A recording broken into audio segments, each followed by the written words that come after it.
He'll always be in the chair.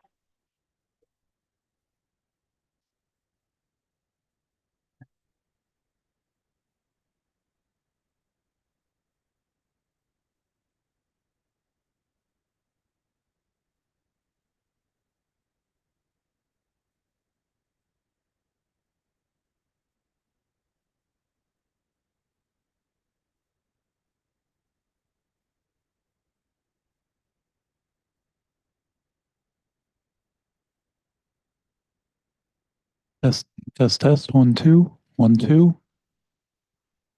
That's weird. Well, so we kind of had issues with that one last night too. Oh, okay. Which we didn't fully resolve. We resolved to the point that it's good enough. Okay. Good enough is fine.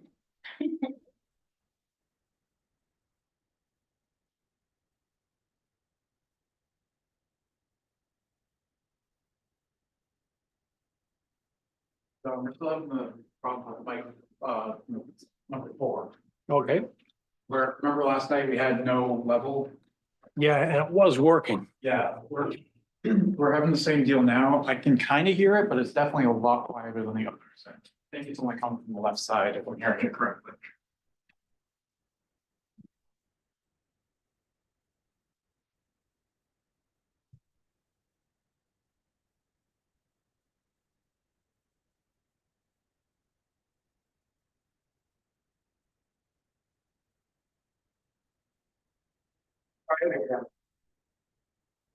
Test. Whoa. Much better. I know what you did. Yeah. Test 1, 2. Yeah.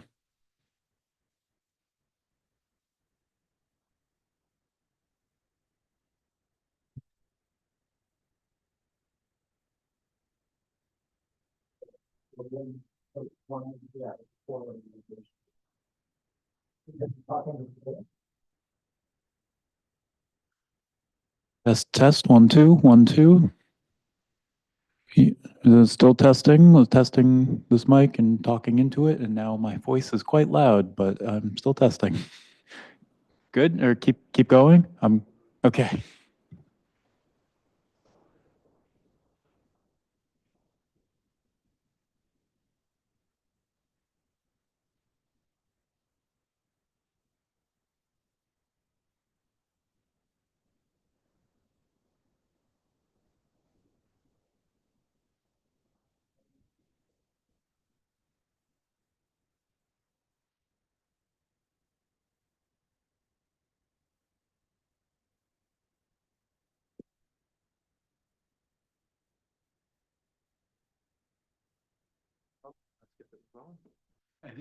Yeah, so whenever you talk, just.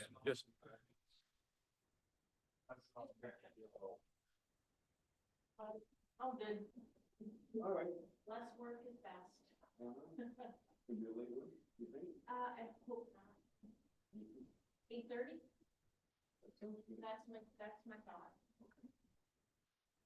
All right. but you never know. Oh, yeah, exactly. All right.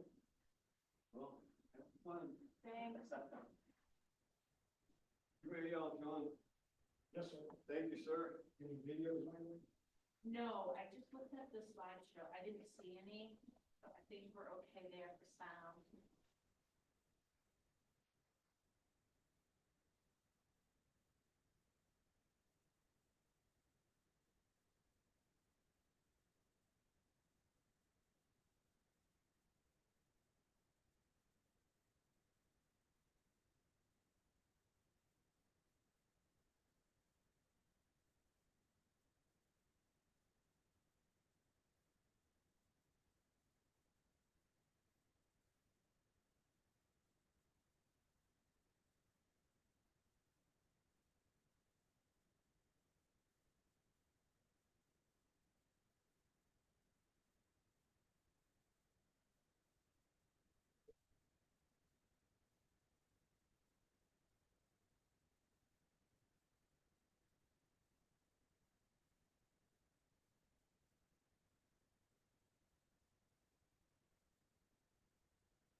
You have to move over. Grace is gonna sit over here.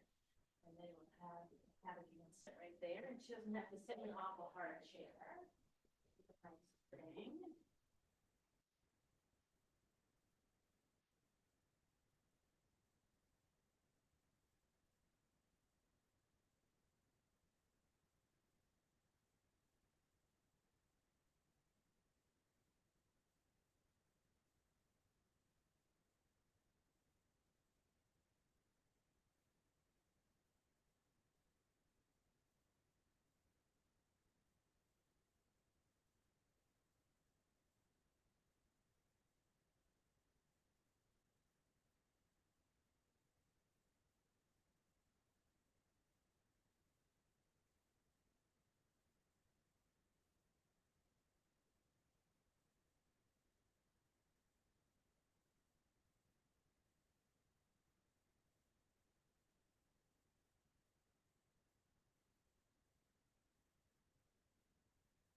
Nice thing. Yeah. Come back here. Yep, come.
Hi.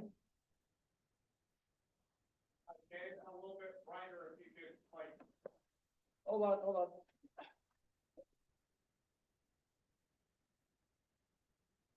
Probably the best I'm gonna get. Take it away.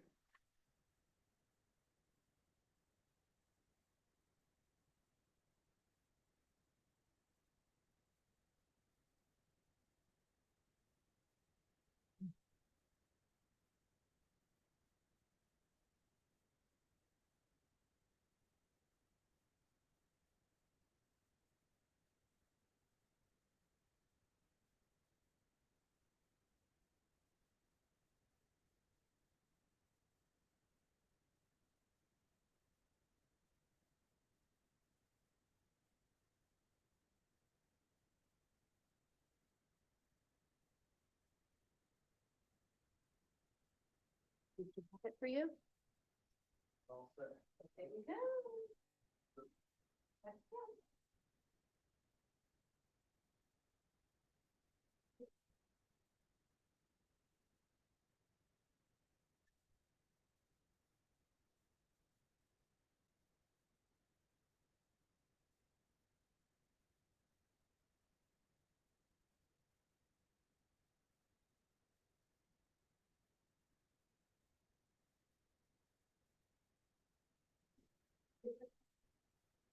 it. Want to make sure I get it right. No worries. I used to tell it, they run all the time.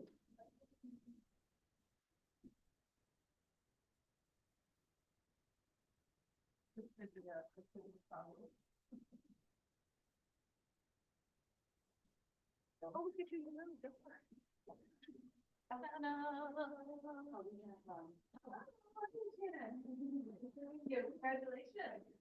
Hi, Umbrella. Nice to meet you. I think Jenna's gonna be, remote. Oh. Nobody This did. is like. Nobody did. You know.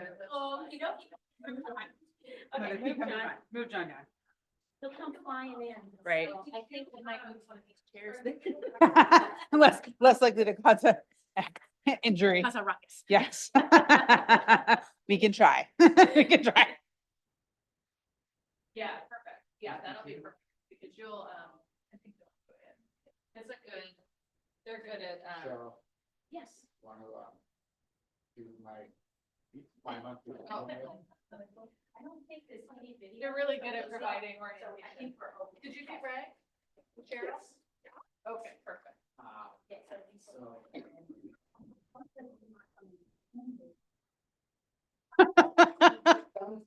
Tell him to not hold his breath.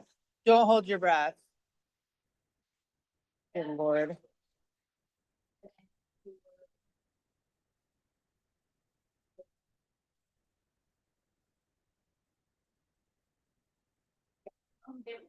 Is Alyssa coming tonight? No. All right, I'm just gonna stir it then. I thought, sure, why not? Oh, I Oh, thought you yeah. said to me. But I think that there isn't any, no videos or anything like that, so. Okay. Did you get my slides in? I just got them in. I think all. will. Good. Then I guess it's gonna be remote. Nobody. I don't know what happens if no one else signs, but I signed off. All right, I'll ask Kate more. Do you want me to send Jenna an email and ask her to stop by the office tomorrow? Okay. Yeah, ask Jenna if she can, I know Alyssa. I don't Alyssa wanna has, bother her. no, I don't want to bother her. either. But Jenna should be able to. She okay? She have a button with them?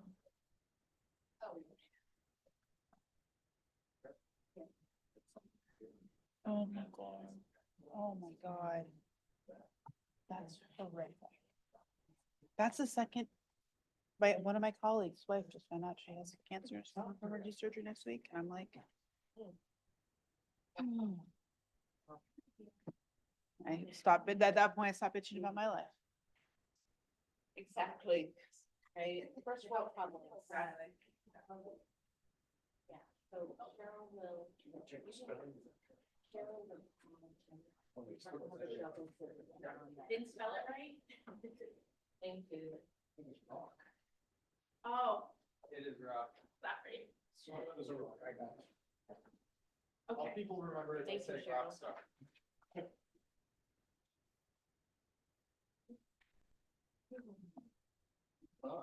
That's why I walked it over there, get it up. Get any.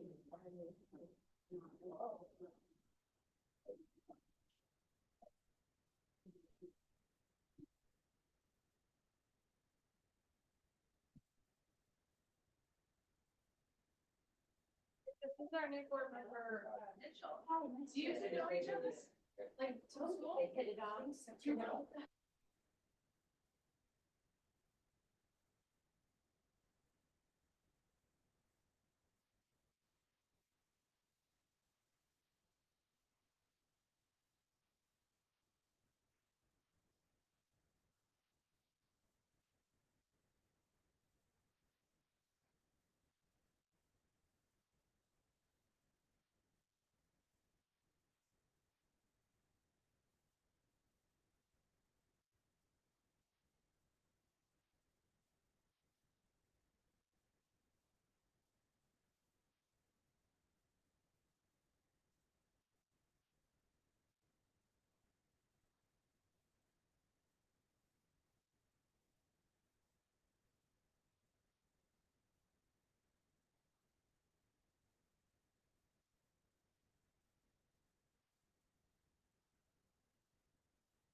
Good evening and welcome to the Thursday, November 7th, 2024 Scarborough Board of Education Business Meeting. Can we call the attendance, please? Yes. Mr. Kelleher, He's not in yet. Ms. Leon will be joining us. Yes. Ms. Lindstrom, Yeah, here. Ms. Peterson, She's been excused. I'm sorry. Mr. Walkenstein, Here. Ms. Turpinian, Present. Ms. Turpini Huff. Here. Westina And Ms. Ledger. and Ms. Ledger, sorry. Oh, sorry. Perfect. Thank you. Would everyone please join me for the Pledge of Allegiance?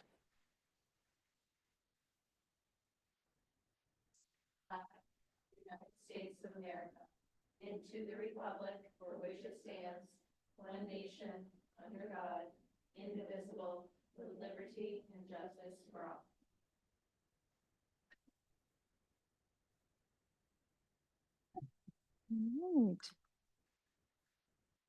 Right. I have a procedural question very quickly. When we have someone online, it's still okay for me to,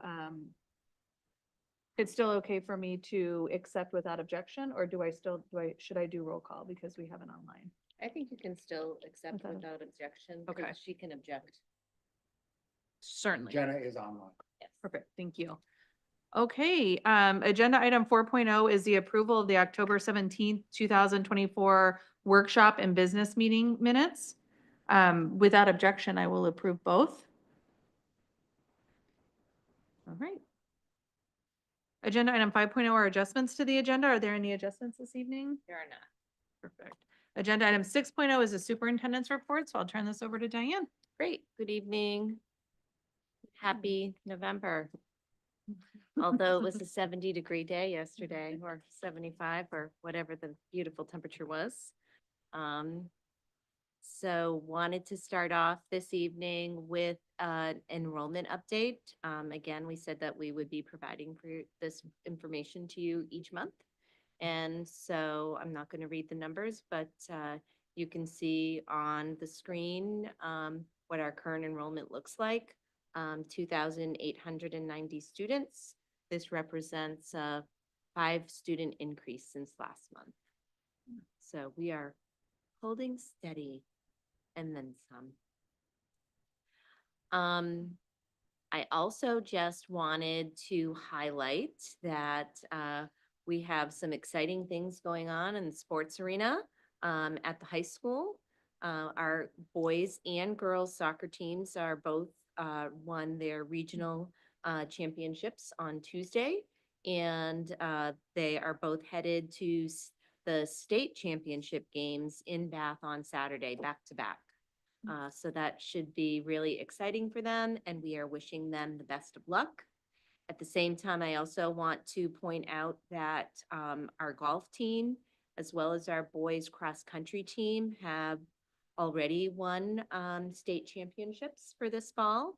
So that's exciting. And girls cross-country placed 8th in the state, and Lauren Driscoll finished 3rd overall in the state for girls cross-country. So that definitely is something to celebrate.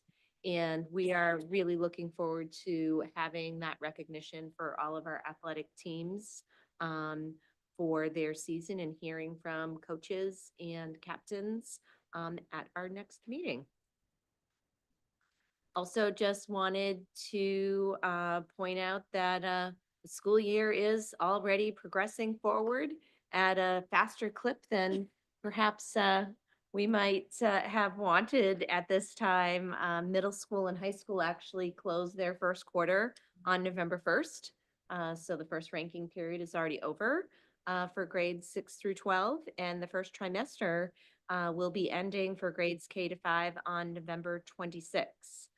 We have had, high school had their parent-teacher conferences in October. The middle school is in the process of having theirs now.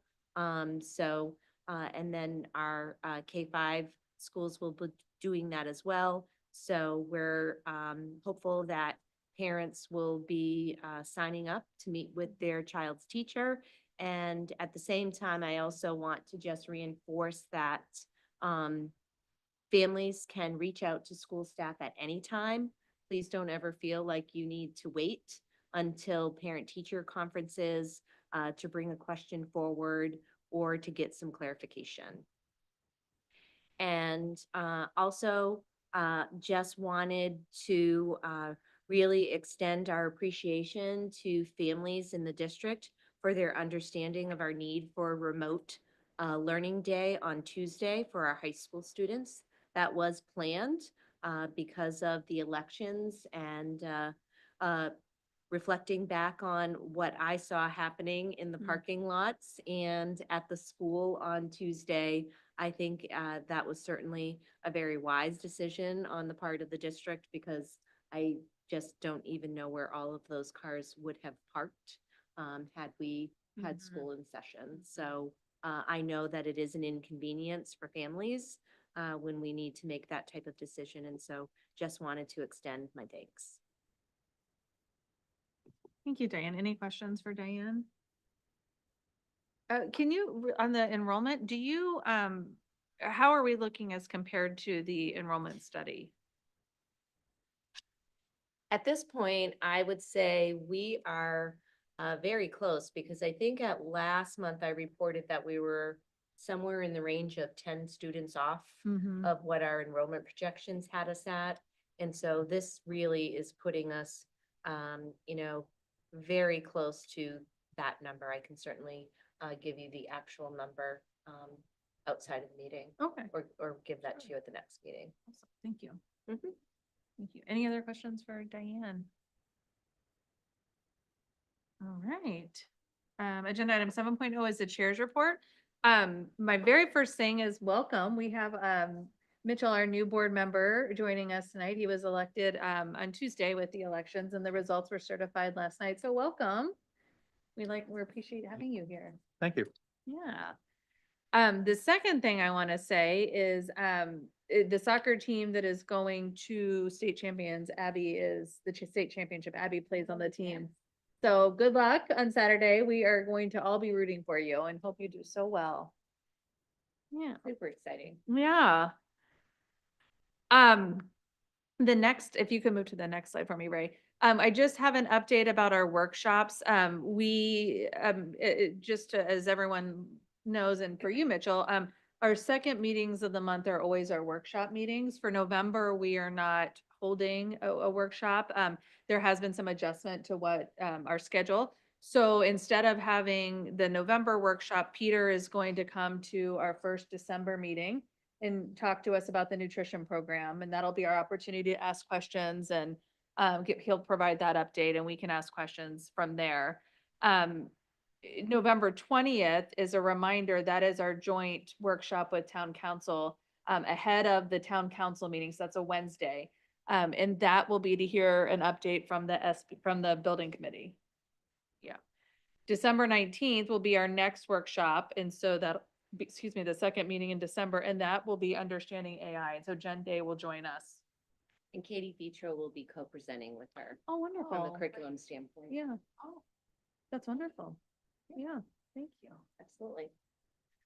All right, next slide, please. A few of us actually had the opportunity to attend the Council Corner Live last Wednesday. There's a link at the bottom for anybody who is interested in watching this on their own time. But what this was an opportunity. First off, the topic was prioritizing the priorities. So what they were doing was really asking the town for some input about how they should consider projects and what order. We know, there's a school on the horizon, there's a community center on the horizon, there's a potential library expansion on the horizon. And so what they are trying to do is really rank the projects and so that the community can feel like there's a plan that's out there. So this was really a conversation with the community members about that. These events, if you've never attended one, are generally pretty non-specific. They really are forums to allow people to talk. So it's free flowing. They might ask a question prompt and then allow the community to participate. So the first question they asked is, does everybody, or who would agree with the statement that the school should be a priority. And actually, everybody in the room raised their hands. It was really good. It was a really exciting thing. So I think for the first time, I felt really, it made me feel really good to see that people, I think, recognize it perhaps a little bit more now than they did when we first went to referendum. So school solutions, they recognize it's urgent. But they also recognize that where the conversation was going is that there has been expenditures related to the community center, expenditures related to the library, and so we have to kind of prioritize that, right? While prioritizing the need to maintain a stable tax rate and maintain conservation efforts and make sure that people can, that there's affordability considerations as well. So the consensus with the group was that a school solution should be found in the next 5 years. The library expansion and the community center really left, there was some more varied opinions there, I would say. There wasn't really consensus on that. Some didn't agree with one project. Perhaps another didn't agree with the size of another project. So it was a little bit more mixed bag, I would say. Would you? As those conversations went, but overall, the entire night was a really positive night. I feel like everyone really had a chance to talk and be heard, and were really respectful in their opinions, even when they didn't agree. So it was a good night all around. Yeah. And then the last thing I have before I turn it over is that the result of the elections were certified last night at the town council meeting. So if you probably are aware, but now the council has said goodbye to the Chairman McGee, and then Councilor Hamel. So 3 people, let me back up. Councilor Katarina had already resigned because she was taking on the commissioner role. So that left those 3 seats. So Bill Donovan was elected to fill Jean Marie's seat. And then Scott Daugherty and Corey Fellows were elected to the 3-year terms. So they will start in 2 weeks. At that point, the council will elect a new leadership group and there will be new committee assignments forthcoming. So I think that I look forward to continuing with our good working relationship with them. So that's what happened last night. The other thing that was really special last night was that this golf team was recognized by the council for winning states. So that happened last night as well. So that was pretty special for them. All right, any questions for me? All right, agenda item 8.0, our committee reports, excuse me. The first one is building. Yep. So Jillian. I can do that. So we had the SBAC 2 was put together, and we had our first meeting on October 21st. I think it went very well. We elected a leadership team. The chair is going to be Charlie Peters. He was the vice chair of the last committee. Larry Kane stepped up to be vice chair, and we had 2 at-large members elected, Jenna McPhee and Dave, is it Heiberger? I was like, I'm gonna mess this up. All right. And then we have a secretary that was to be determined. James, who was our secretary the last time, was not there. He was out of town for work or something, and he was nominated, but he wasn't there to accept. So we thought we better wait until the next one. But that's a pretty hardy crew. And we also, Diane went through the RFQ process with us. The application period was open and active at that point. We did select a committee to have that, or a subcommittee to do that interview. And that was Dave Heiberger, Rob, is it Gustafson, Leroy Crockett, Sue Hamill, Tom Eschner, and then the council was April Seither. I was on it. From the town, Tom Hall was there, and then Diane and Todd Jepson were there. And we actually had that interview last night. We interviewed 2 firms. That also went very well. And our next meeting is November 18th, although we have a very robust and aggressive timeline. So we're looking forward to kicking that off immediately. But I have to say I think it's a good crew. It felt like a really productive meeting, and I think that this is going to be a really organized path for us. So very hopeful. Awesome, thank you. Are there any questions for Jillian? All right, thank you. Next, you keep on going. Yeah, all right. So we had our last meeting on October 17th. We've been meeting at 8 a.m. so the students can join us. It's really a big change. We're get it over early in the morning, but we had a spotlight selection and we presented at the last meeting, right? Yeah, all right. We talked about moving the, hopefully the SBAC will move any of their updates to their own communications crew. That will take a little while to get going. We are continuing to talk about roundtables. We were waiting for the board goals to be voted on and set so that we could kind of work through that process. And then we talked about getting blurbs for the newspapers, or for the newsletters, I'm sorry. One thing that we talked about is kind of doing a little summary of all the committee reports that would be in alignment with this meeting so that hopefully we can keep people who don't watch our meetings, which is not that many people, but we want to make sure they're informed. And so we're going to work towards that. And we have some other things that we've been talking about as well for the horizon, just basically getting and staying organized. As Shannon mentioned, I was able to attend also the Counselor Corner Live. Is it Council Corner Live? I'm like, you wrote something different than me. And I was like, oh, did I write the wrong thing? It doesn't matter. I thought that was really, I just want to chime in and say that we all talked about how the school comes first, but what I heard was a really, really deep desire for collaboration among the groups and some looking forward to some efficiencies, but also being really in this together as a sort of a unified town. And I felt really, really good and really, really hopeful leaving that.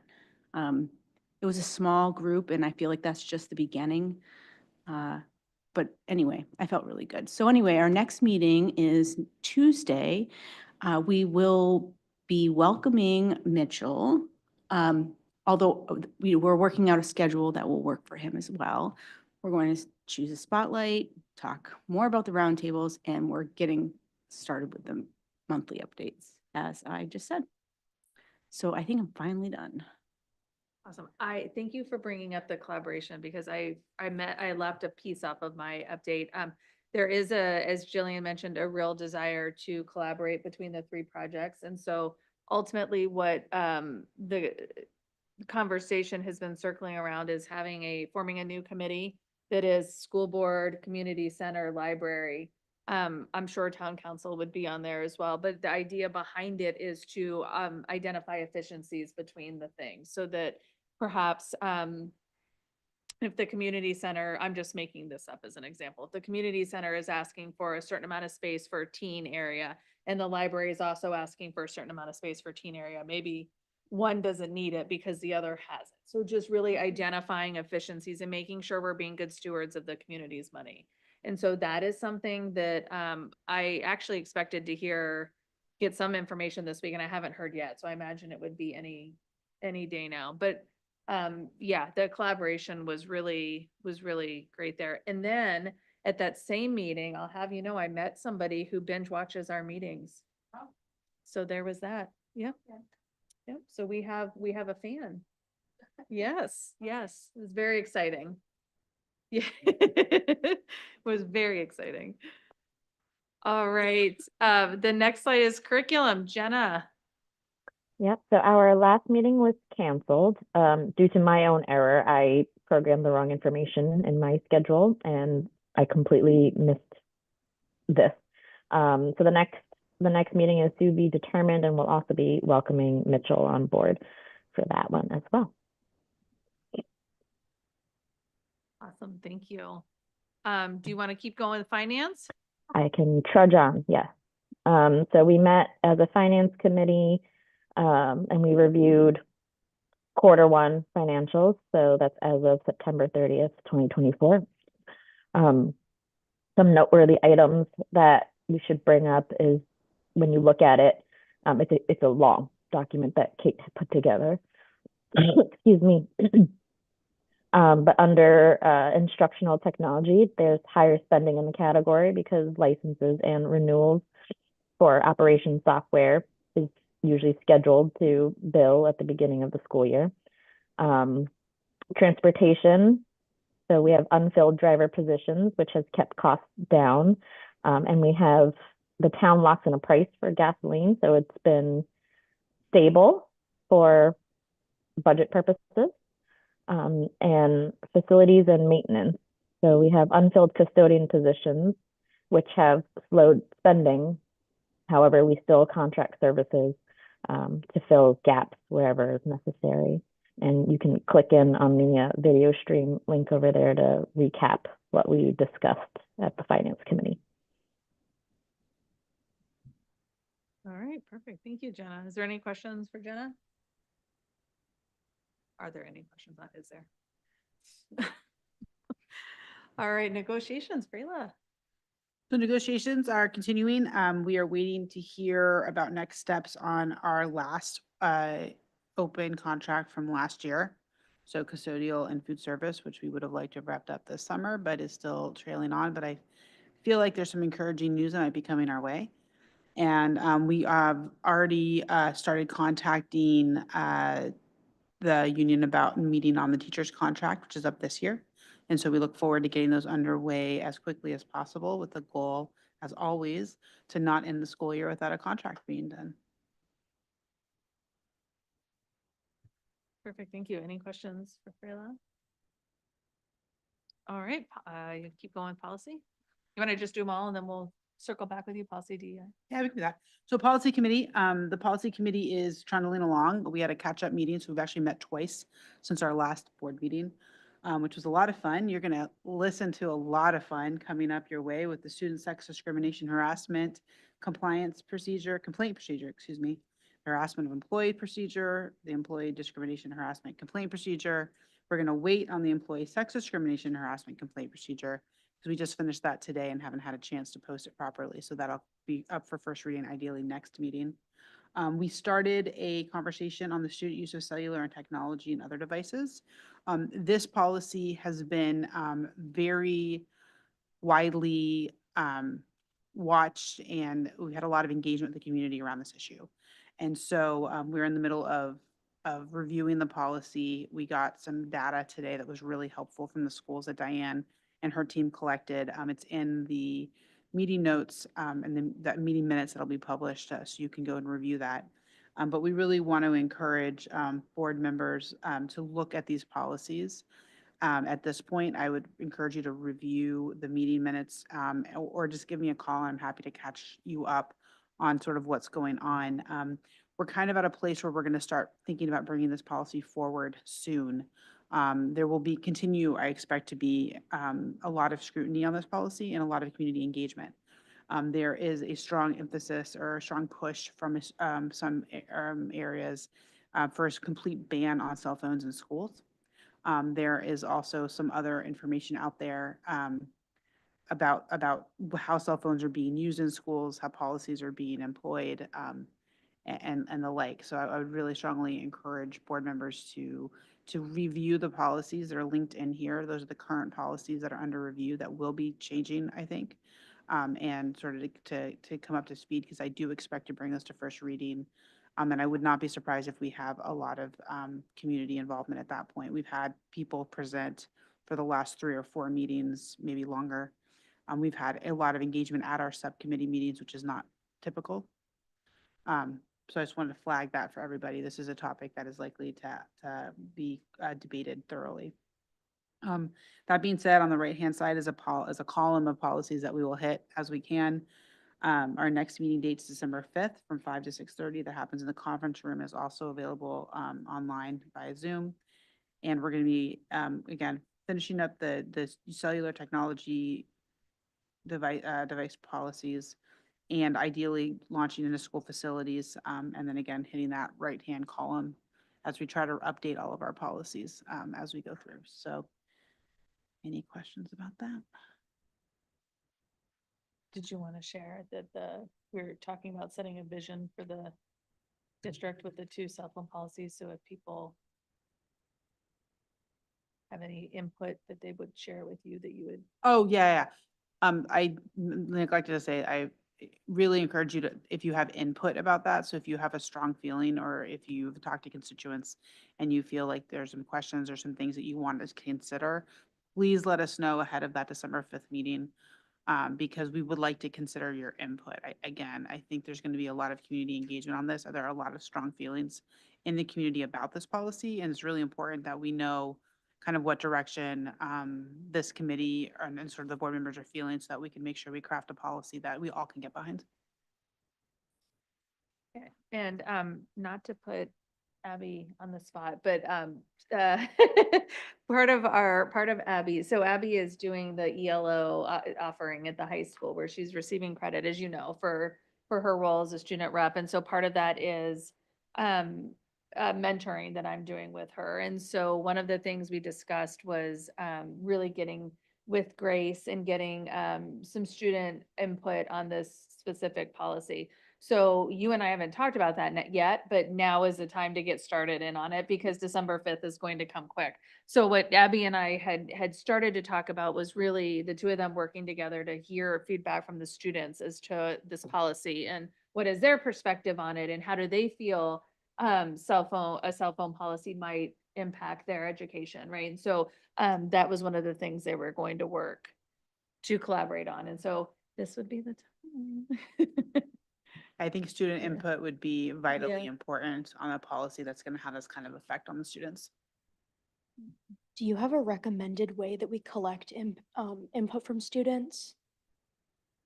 I'm happy to meet with you to sort of brainstorm some ideas. I might look at your student council and sort of think about those representatives that you have, and sort of tap them to sort of see what they think, people are doing. But there's a number of ways you can sort of try to solicit that information, but I might start with the student government. Sure. Great question. All right, any other questions for Freyla? All right.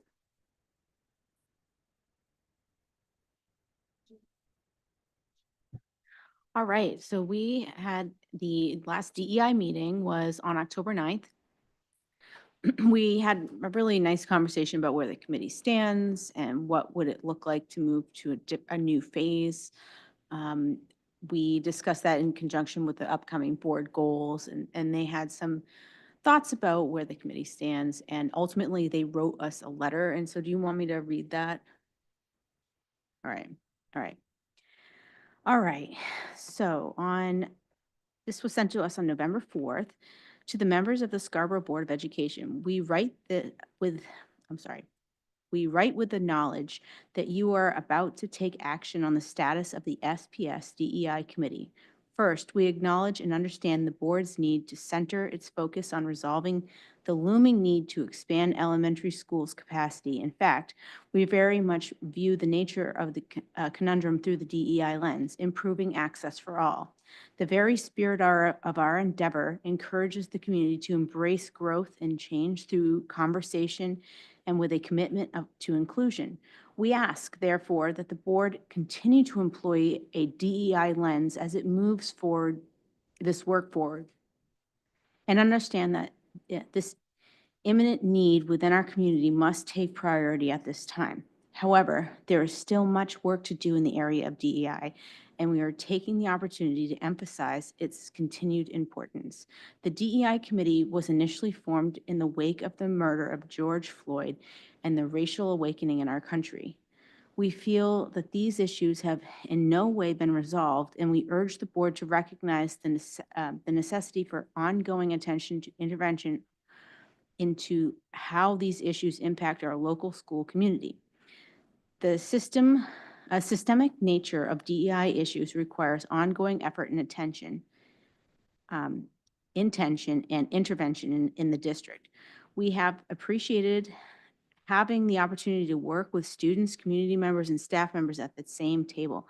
However, we also wish to acknowledge that we, as a committee, have experienced ongoing challenges regarding the purpose of an agency. This is largely due to the fact that our recommendations to date have been enacted only to varying degrees. We urge the Board of Education to return and review the recommendations the committee made in June 2024, prioritize the budget and budget for district-level DEI coordinator and accelerate and lead ongoing work. Continue to provide professional development opportunities for all staff, improve access to SPS information in a variety of languages, review available SPS data with an equity lens, create a more effective system through which to communicate and share DEI concerns, actions, and celebrations. Continued support and development of equity teams. Issues of discrimination and inequity are systemic and require vigilance of attention.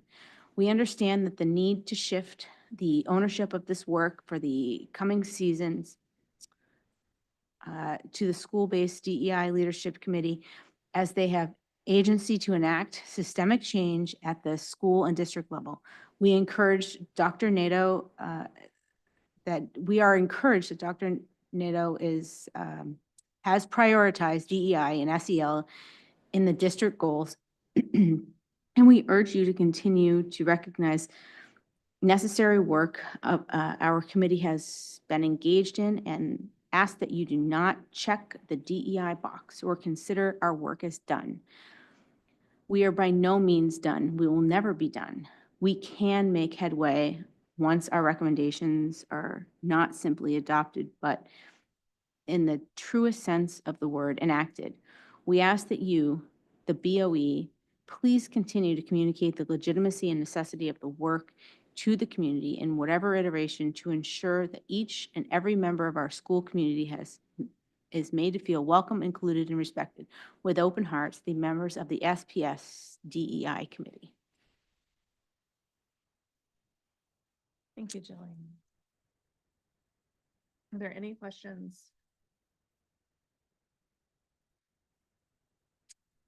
All right, so I think that our next step with this, as we are moving to the next phase of this work, is to for the board to vote to dissolve the boards committee. And that knowing that the work is being taken up by the equity teams at the school. So now that the committee has been able to have their conversation, I think we can move forward.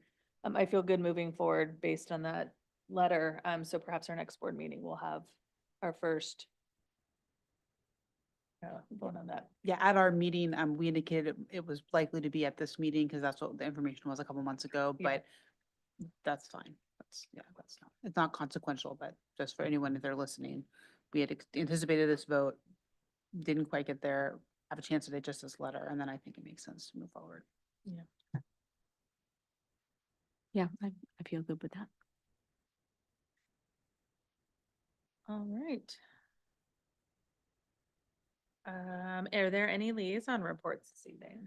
Oh, there is. Oh, I was gonna say, I feel like we've talked about town council stuff quite a bit, unless you really want to talk about like piping plovers or anything like that. So, but you know, the council's work continues and they are on board with our project, so. On a beautiful and sunny day in October, I spent the entire morning on Zoom with all of my fellow board members at the MSBA school board proposed resolution, deletions, revisions, additions, and other policies. We went over the priorities. I will wait to present the report once the MSBA finishes or completes a report to move to you, and I'll tell you all about it. I will give you some highlights of the notes that I wrote while on that Zoom call, which is not the nicest notes I've ever written, but involve, most of the things were approved as needed.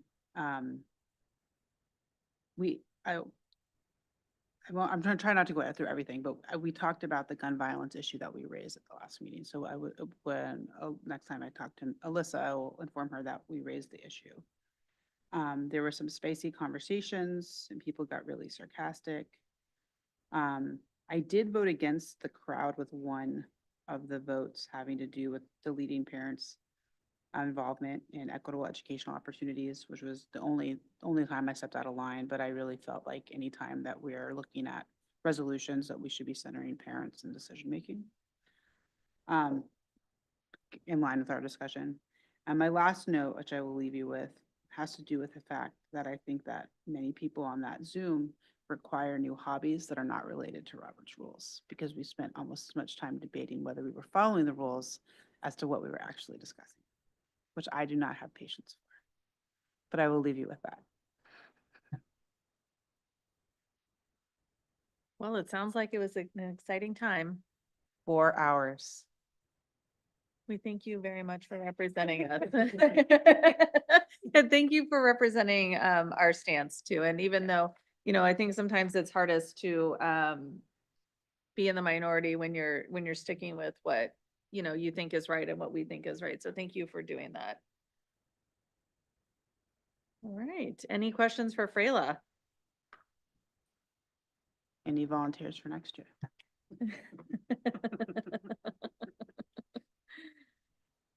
There was a district emergency management team meeting that I was unable to attend. Diane, did you want to provide in my place? I didn't ask you to do this, so I know this is putting you on the spot. Was there anything? And again, Ray, you can help me fill in some blanks too. So we had that meeting last week and it was our first meeting of the year. And so we welcomed our new co-chair. Jake Brown has in the past co-chaired that committee with Brem Stoner.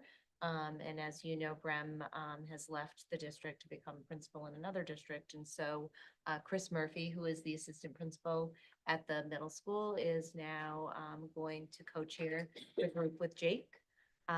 During our time, we broke out into phase levels and had an opportunity for members of public safety who are on the committee to pair with phase levels to review our emergency management procedures.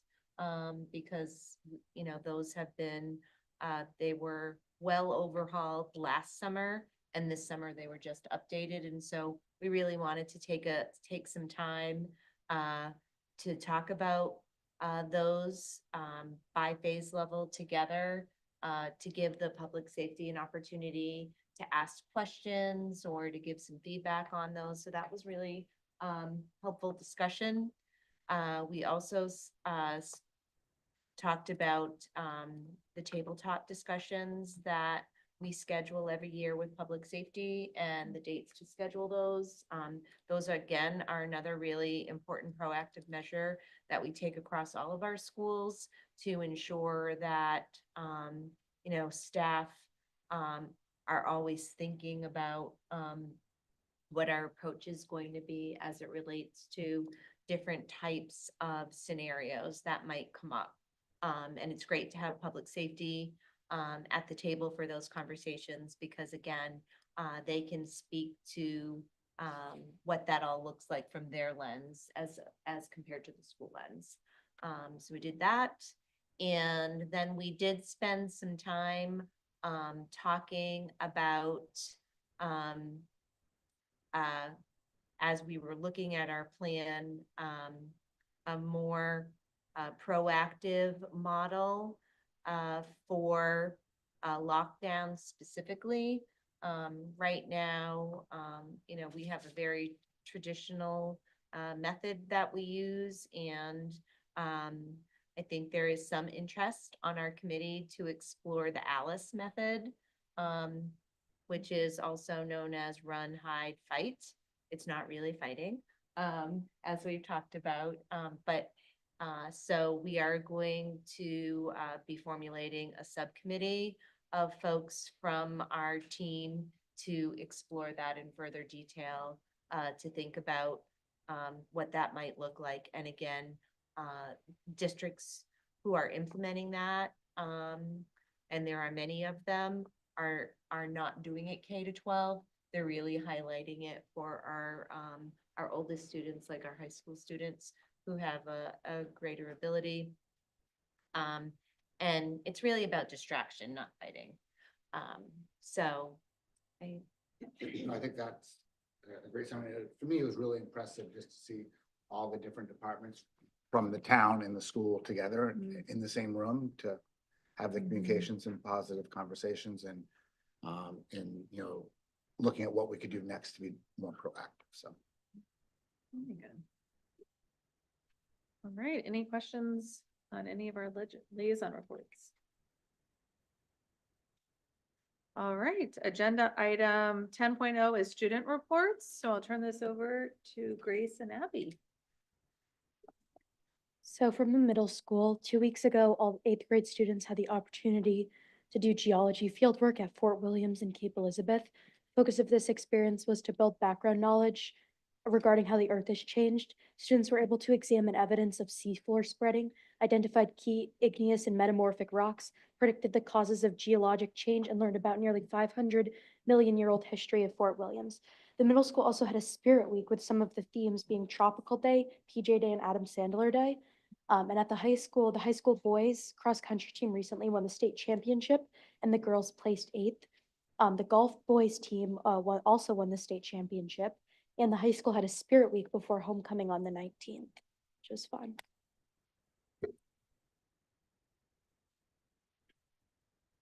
So on October 9th, there was a walk, bike, roll to school day at Pleasant Hill. It was a big success, and there were lots of kids biking to school that day. Wentworth had a spirit day where students were invited to dress up in any way they wanted. It was a great day, and all the costumes were awesome. And Pleasant Hill also had a very successful book character day where the students all dressed up as their favorite book characters.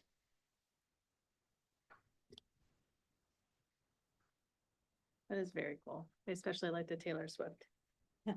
Awesome. Are there any questions for our students? All right, thank you. Agenda item 11.0 is general public comment. Is there anyone online wishing?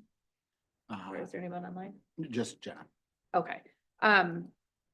Seeing no one wanting to make general public comment, I will close public comment. Agenda item 12.0 is new business. 12.1 is the approval of the 2024-2025 school board goals. These were included in our packet, and I know Mitchell, you haven't seen these yet. Just to give you a little bit of some background into what we're doing. Generally speaking, we would update our goals prior to the school year because, well, let me back up. So when we changed our, as a town, when we elect school board members, we changed that to June. So school board members are elected in with, when we would typically vote for the budget. Which is great because it aligns us with the school year. So generally speaking, new board members would come on. We would go ahead and start goal setting almost, well, we would actually goal set before, so that Diane can take our goals that we're setting for the district and she can work with Ray and her team to set goals for the district. So what we decided to do was when we were doing our goal setting this time, knowing that Mitchell, you weren't here yet, we decided to take a little bit of a different approach. So we have goals we set right now. And then what we will do so that Diane is ready to, I'm trying to remember what month we said we were going to do it. I'm sorry. Let me take just a minute here. Did we say May or does that seem not, do we remember? I don't have it. I must not have. I don't have it quick in my fingers when we said we would do it annually. May, right? Does that seem? Okay, so we set goals for right now that'll last us until May. In May, we will do another, like a full goal setting session where you will be present as well. So what we created for right now is our first goal is to collaborate with the town council to develop and implement a plan to address facility constraints relative to community growth and student programming needs. We have 2 action items under that. One is to plan for interim spacing needs. That is our plan for, what we will do in the interim when we don't have a new school building. So I'm really looking ahead to start budgeting for that. And that is the second item that you see, which is budget for expenditures associated with that interim plan. So really like putting those things on the budget so that as a long range plan, so people know what's to come. Our second goal is to promote and grow a district-wide culture of trust, inclusion, and collaboration. We have 3 action items under that. One is to focus on effective communication with the community, staff, and students. The second is to build capacity and understanding about student-centered work happening within the district through routine presentations. And the third is to annually review the progress made on the DEI committee's recommendations. The third goal is to continue to strengthen student success, achievement, and well-being through ongoing development in all subject areas, district-wide student support opportunities, social emotional learning, and through district-wide DEI work. And we have 1 action item under that, and that is the superintendent will report quarterly progress on all aspects of academics, including those with benchmarks. All right, so those are the goals we'll set, and then once again in May, we'll do the work for the next year. All right, do I have a motion to approve the 2024-2025 school board goals as presented? So moved. Second. Is there any discussion? All right, we have to call the vote this time. Thank you. For the vote, Ms. Leong, Yes. Ms. Lindstrom, Yes. Mr. Rockenstein, I don't have a clear picture on what I'm voting on, so can I hold for You can abstain? Yeah. Ms. Tarpinian, Yes. Ms. Tarpini Huff, Yes. Ms. Ledger, Yes. Ms. Ruskina, Yes. Thank you. So that's, is it 5-1? Considered 5-1 or 5 and an abstention? I vote. Is it a 5-0 and an abstention? Yeah. Thank you. All right, agenda item 12.2 is the first reading of policy ACAAR2, student sex discrimination harassment complaint procedure. I will hand this over to Freyla. I warned you. We started this policy review. The Title IX was changed at the federal level at some point in the last year. August, I don't remember when it was been implemented. So what it did was it fundamentally shifted the requirements of how claims for sexual harassment and things that are related to that, which include unlawful sex discrimination, allegations of sexual harassment, forms of sex-based harassment, of conditions that are related to that would include a whole bunch of things, including pregnancy. Change some of the requirements related to how issues that are related to that are addressed in the schools. That's under Title IX. That's when I refer to Title IX, it's a federal law. Our policies, with most policies, were not in line with that. And so we have reviewed those policies as quickly as we can to bring them in line. These policies are very large and detailed.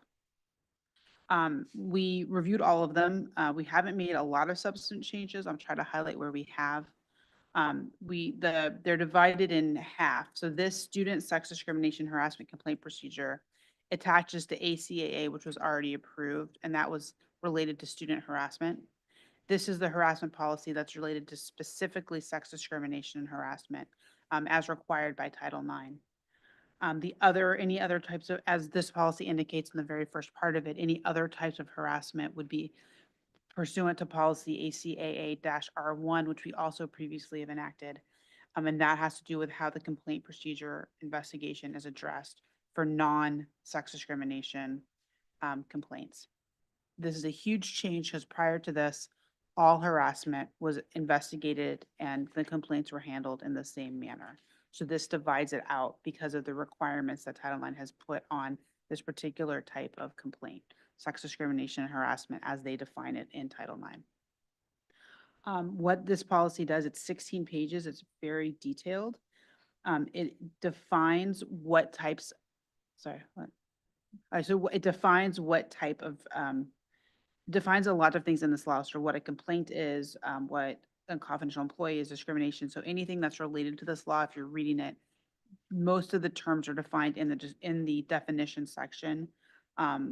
And sort of what is related to this. And again, one of the big changes is gender identity is put into this policy, as is pregnancy related conditions, which are now housed under this policy. That is also a change.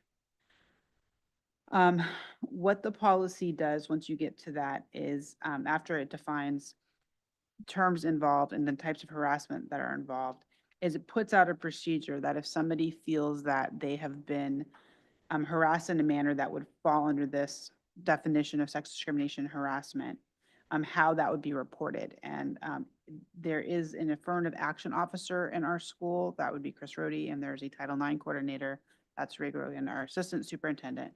In our district, there are two separate individuals. The way this policy is written, that could be either one person or two people. So for sex discrimination and sex-based harassment, they are coordinated by the Title IX coordinator, because that's appropriate. So you'll see through this policy that any sort of complaint of harassment has to be brought to the attention of one of these two officers so that it can be processed appropriately under the right procedure. And they confer regularly to make sure that complaints are handled appropriately. And again, this is related to student complaints. We are moving on to the employee complaints next. Excuse me. So what this does is it lays out how you make a complaint.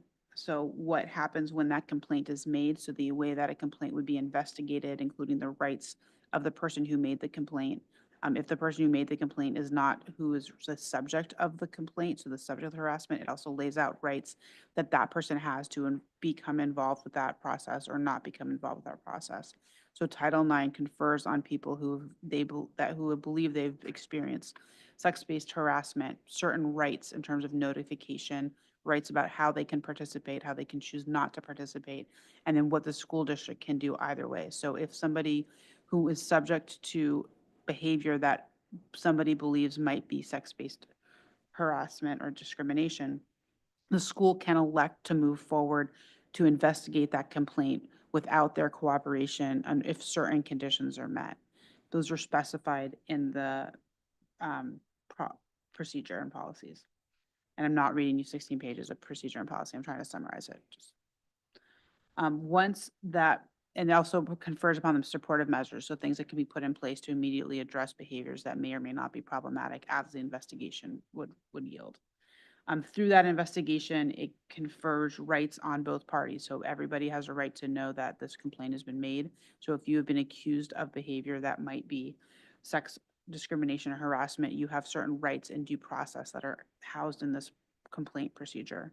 If you've been subject to that kind of conduct, you also have rights that are housed in this complaint procedure. And the procedure lays out exactly how that investigation will go, what rights you have to participate, that's notice of what's going on, the ability to participate by providing evidence, to be able to review the evidence against you, and ultimately an investigative report will be created. So a person will do an investigation, looking at all the relevant evidence, and they will render a decision. In this district, typically that is the same person. The person who is doing the investigation and renders a decision makes a decision about whether harassment has occurred as defined in this procedure and as defined under law or not. Once that decision is made, both parties have a right to due process to appeal that decision. That appeal goes to the superintendent. Ultimately, if harassment has been found to have occurred, there are measures that would be put in place, and they include pretty much anything you can think of between separating the parties up to suspension and to actual discipline, depending on what the conduct is as part of the process. So this really just outlines if somebody believes that an event that has happened that would count as sexual discrimination or harassment, how the school will handle that. And it goes in incredible detail about a step-by-step process. I think I've hit everything. Does anybody have questions about that?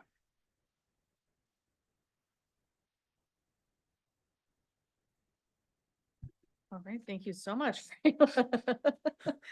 I'm just going to go through because I know we don't have anyone in attendance to make public comments. So I just wanted to say that's why I haven't been asking anybody on our new business. Okay, so do I have a motion to approve the first reading of policy ACAAR2, student sex discrimination harassment complaint procedure as presented? So moved. Second. Thank you. Is there any discussion? Okay, can we call the vote, please? Okay, Ms. Leon, Yes. Ms. Lindstrom, Yes. Mr. Rockenstein, Abstained. Ms. Tarpinian, Yes. Mr. Peony Huff, Yes. Ms. Ledger, Yes. Ms. Roskina. Yes. Perfect, thank you. So that is 4-0 with one abstention. Thank you. I'm gonna bundle the next two because one is the actual procedure, one is one is actual policy, one is the actual procedure, but they go together. So I'm gonna bundle 12.3 and 12.4. It is the first reading of policy ACAB, harassment of employees, and the first reading of policy ACABR1, employee discrimination and harassment complaint procedure. So as I previously talked about with regards to student sexual harassment or discrimination, this is the policy that would pertain to employees of the school district, not students. They are very similar and they are also governed by Title IX. This is the policy that prohibits that type of conduct. So it prohibits harassment based on sexual, sex-based harassment or any other type of harassment, particularly related to a protected class, which there are two types of protected classes. One is federally protected classes, and then there are state protected classes that are not identical. So the state protects a larger group of classes than the federal government does. Both have to be covered by our policy because we live in the state and we're subject to both of those laws. So whenever you see a policy that has a policy and then it has an R1 or something after it, the first is the policy saying that you can't harass people. That's what this says. The second part is the process about how that policy gets implemented and enforced. So the first policy is you can't harass employees. It's required to have a policy that is pursuant to, again, to federal and state law. You have to protect your employees from harassment. And this does that. It lays out the protected classes. It lays out what the definition of harassment is. It lays out specifically sex-based harassment under Title IX. That's because of the changes in Title IX that require us to have a different process for those specifically. And in fact, actually, that's not true. You can have the same process, but it's a more onerous process. And so we have elected with our legal counsel to have our regular process and then for these types of claims to handle them pursuant to Title IX. That is what our legal counsel has recommended, and it's what the policy committee has brought forward. And so then I'm going to move to ACAB-R1. This is for regular harassment, which is not a term I thought I would ever use in a public forum. But now, thanks to Title IX, we have two types of harassment. We have regular harassment, and then we have the sex-based harassment. This is just pertaining to regular harassment. It has a very similar layout to the other policy. It's shorter because the process is not as prescribed. So it's much more, the requirements are much more stringent under Title IX for sex-based harassment. For regular harassment, there is still due process that's laid out in this. It looks very similar. It's a lot shorter. There's definitions of what discrimination and harassment is, what a complaint is, the procedure that if somebody believes that they've experienced unlawful discrimination or harassment based on one of the protected categories that are outlined in our policy, how you make a complaint. And that's, again, it's to one of our officers, the affirmative action officer or the Title IX coordinator, both who are able to coordinate this type of harassment, but they would cooperate to figure out who the most appropriate person to do that is. Once they make that report, there's due process. There's an investigation that's handled. Once the investigation is completed, that investigator will render a decision about whether they believe that harassment has occurred. And then again, if there's due process afforded to both parties, notice that this is happening, a right to present evidence they believe is relevant, a right to see the evidence that is being considered by the investigating officer. And then ultimately, if they disagree with the decision, there's an appeal process to the superintendent again. And the superintendent's decision is final. that's pretty much what this says. It lays out some timelines for how quickly they have to be processed. But again, encourage you to read it. If somebody feels that they've experienced harassment, they should consult one of the policies, either as a student or as an employee, depending on who they are. Thank you so much. That was a lovely job and very, very meaty. Very meaty, policies. We've spent, I think I said, I was trying to add up in our meeting. I think we spent 4.5 hours in meeting time on these 3 policies. So, 2 that you're seeing tonight, 1 you'll see at the next meeting. So they are, very lengthy and very, a lot of things to work through. So thank you for summarizing that so wonderfully. Okay, do I have a motion to approve the first reading of policy ACAB harassment of employees and the first reading of policy ACABR1 employee discrimination and harassment complaint procedure as presented? So moved. Second. Something, any discussion? Okay, Ms. Leong, Yes. Ms. Lindstrom, Yes. Mr. Rockenstein, Abstained. Ms. Tarpinian, Yes. Mr. Peony Huff, Yes. Ms. Ledger, Yes. Ms. Ruskina. Yes. Perfect, thank you. That's a 4-0 with 1 abstention. All right, agenda item 12.5 are appointments. 12.5.1 are the middle school winter coaches. Ann? Yes, you have the list of middle school winter coaches for the first winter season, in front of you and, as presented. Awesome, thank you. Do I have a motion to approve the winter school, middle school winter coaches as presented? So moved. Second. Is there any discussion? Okay, Ms. Leong, Yes. Ms. Lindstrom, Yes. Mr. Rockenstein, Abstained. Ms. Tarpinian, Yes. Mr. Peony Huff, Yes. Ms. Ledger, Yes. Ms. Ruskina. All right, thank you. So it's 4-0, 1 abstention. Agenda item 13.0 is adjournment. Without any objection, we'll adjourn at 8:02 PM. All right, have a great evening. Thank you.